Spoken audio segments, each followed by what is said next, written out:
Hello, আজকে আমরা জানবো জন্ম সার্টিফিকেট অ্যাকনলেজমেন্ট নাম্বার কিভাবে বার করব। ঠিক আছে, আমরা সর্বপ্রথমে চলে যাব জন্ম সার্টিফিকেটে, যেটা হচ্ছে জন্ম মৃত্যু তথ্য।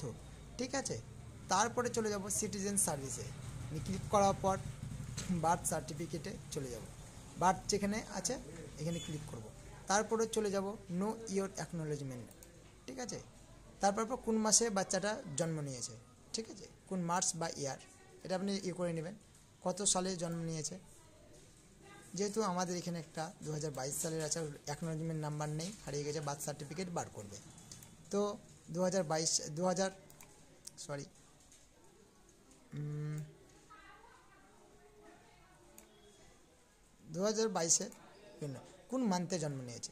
যেহেতু আমাদের এটা 5 মানে মে মাসে জন্ম নিয়েছে। ঠিক আছে, বেবির নাম যদি জানা থাকলে ভালো, আর না জানা সব কোনো ব্যাপার না, কিন্তু যেহেতু বেবির নাম জন্ম দিয়েছিলেন তখন একটা বেবির নাম থাকবে। ঠিক আছে, ফার্স্ট প্রথম 3টে অক্ষর দিবে, তারপর মায়ের যে 3টে অক্ষর সেটা লাগবে। ঠিক আছে,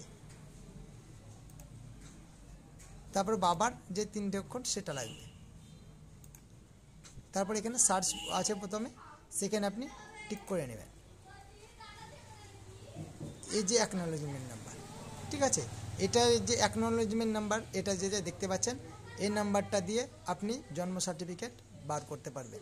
ঠিক আছে, থ্যাংক ইউ ভিডিওটা ভালো লাগলে নতুন করে আমার চ্যানেলটা সাবস্ক্রাইব করে চ্যানেলটাকে লাইক করে আমার চ্যানেলটাকে একটু মোটিভেশন করবেন। Thank you.